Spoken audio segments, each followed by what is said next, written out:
Sumuko na ang PBA player na si John Amores at kanyang kapatid matapos masangkot sa pamamaril sa Laguna. Ang ugat ng krimen, away sa basketball game. Magbabalita si Hannibal Talete.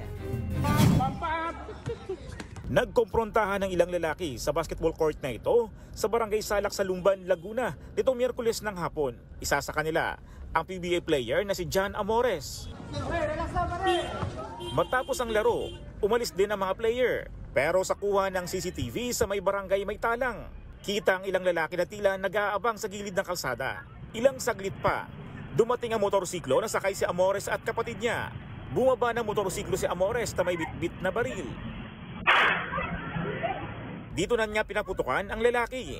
Napatakbo tuloy ang kaaway ni Amores. Sa investigasyon ng mga pulis, nag-ugat ang pamamaril sa away ng dalawang players sa court. Based sa ating investigation, ma'am, meron silang tawag na hindi napagkasunduan. Then nagsimula doon sa hindi pagkakasunduan and then nagkaroon ng hamunan na suntukan. Hanggang umabot sila sa barangay May Talang at doon sila nagpang-abot. Naghamunan uli ng another na suntukan. Then si John Amores ay may dala ng baril at pinaputukan na yung ating victim. And fortunately, wala pong tinamaan. Agad nagsagawa ng follow-up operation ang Lumban PNP. Di nagtagal, nakipag-ugnayan din sa pulis ang pamilya ni Amores para kusa na itong sumuko. Meron pong kumontak or tumawag sa ating hotline para po magsabi na susuko na nga daw po itong ating dalawang suspect sa ating shooting incident. So nagpakilala naman po siya na siya ay nakatatandang kapatid nitong dalawang suspect. Pasado 1:00 ng madaling araw kanina, nang magkasunod na dumating ang PBA player na si Amores at kapatid niya sa Lumban Police Station. Pero hindi na na-recover ang baril na ginamit sa pamamaril. Nag-voluntary surrender po siya dito sa ating station dahil nagkakaroon na nga rin daw po ng threat sa kanilang buhay, sa kanila pareho. So, napag-isipan po nila at napag-desisyonan nila na dito na lang po sumuko sa police station. Hindi na nagbigay ng pahayag sa media ang magkapatid na Amores. Posibleng maharap sila sa reklamong attempted murder. Ako si Hannibal Talete para sa 1PH. Sa puntong ito, makakausap natin si Major Bob Luis Ordiz, ang Chief of Police ng Lumban, Laguna. Magandang tanghali po sa inyo, sir. Yes, ma'am. Magandang tanghali po. Na-inquest na ho ba si John Amores at ang kanyang kapatid? Ma'am, tinatapos lang po natin yung mga necessary documents. Pero within the day, ma'am, ma-inquest po natin. Nakapagbigay na rin ho ba sila ng kanilang panig kung bakit humantong dito nga sa shooting incident ang away? Yun nga po, ma'am, medyo mailap pa rin po silang magbigay ng info or yung motive nila about dun sa nangyari. Okay, how will that affect po yung kaso?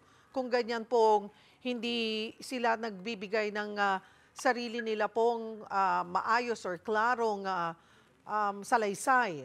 Mayroon na ho ba silang sarili nilang abogado? Based sa kanila, ma'am, meron daw pong pupuntang abogado. Pero as of now, ma'am, wala po pong pumupunta. Pero yun po ang sabi nila, ma'am, na meron na daw po at doon na daw po nila sasagutin, ma'am. Okay. Formal na ho ba rin naghain ang kaso yung lalaki na nakaaway at sinubukan pong barilin nila Amores? Yes, ma'am. Nakapagbigay na rin po ng salaysay itong ating victim at nagbigay na rin po ng salaysay si witness po para po dito sa ating inquest ngayong araw, ma'am. So, okay. Okay, isang victim tapos may several po or isang witness? Isang witness po, ma'am, yung nakuha natin na yun po talaga yung naandun sa crime. At ano po ang sabi ng victim? Talaga pong away basketball lang or meron pa pong ibang dahilan? Yun nga, ma'am, base nga dun sa account ng ating victim, kasi ma'am, ano siya kakadating niya lang, kakabalik niya lang, isa siyang seaman. So, sabi niya, wala talagang past na away or ibang motibo dito dahil nagka-away lang talaga sila sa larong basketball. Bakit daw ho ba sila nag-away dahil sa basketball? Paano daw ho nagsimula? Nagsimula ito, ma'am, sa tawag lang. Yung, kumbaga, yung tawagan sa basketball. Kung hindi pumanig yung isa, dun sa tinawag nung isa, doon na nagsimula, ma'am, yung hindi nila pagkakaintindihan na humantong sa altercation, ma'am. So nagkainitan na po. Pero personal ho ba Yes, ma'am. silang, Opo. Major, personal ho ba silang magkakilala? Hindi sila magkakilala talaga, ma'am.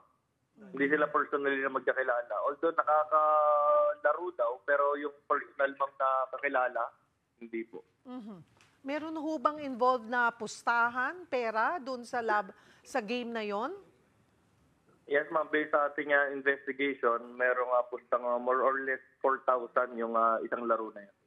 Oh, okay. So, ano pong kasong inihain or pwedeng ihain laban po kay Amores at kapatid niya? Yes, ma'am. Ang ipa-file po natin na complaint dito kay John Anthony Amores ay attempted murder at dun po sa kapatid niya ay accessory to the crime. At meron po ba itong piyansa? Yes, ma'am. Based, ma'am, sa ay available naman po ito from 24 to 200,000. Depende na po sa circumstance na makikita ng ating fiscal, ma'am. Mhm. Na-recover na rin ho ba yung baril na ginamit ni Amores? Pag voluntary surrender niya kaninang madaling araw, ma'am, ay hindi niya po dala yung baril at hinanap po natin. At sabi niya, ma'am, sa amin na tinapon niya na rin po ito. At patuloy po paghahanap namin dun sa nawawalang baril. Okay, itinuro naman niya ho kung saan niya itinapon. Yun nga, ma'am, medyo after nun, ma'am, hindi niya masyadong nilalabas yung info. Pero patuloy naman po kami naghahanap, ma'am, dun sa area. Mhm. But did he say kung personal niyang pag-aari po yung baril na yon? Hindi niya rin po sinabi sa amin, ma'am. Okay, so ayaw niyang masyadong magsalita at hihintayin na lamang Yes, ma'am. yung kanilang abogado. Ganun po ba yun, sir? Yes, ma'am. Yes, ma'am, ako. And today ay nasisiguro po natin na mai-inquest na sila. Yes, ma'am. Tuloy po ang inquest ngayong araw, ma'am. Marami pong salamat for the update. Lumban, Laguna Chief of Police, Major Bob Luis Ortiz. Magandang tanghali po.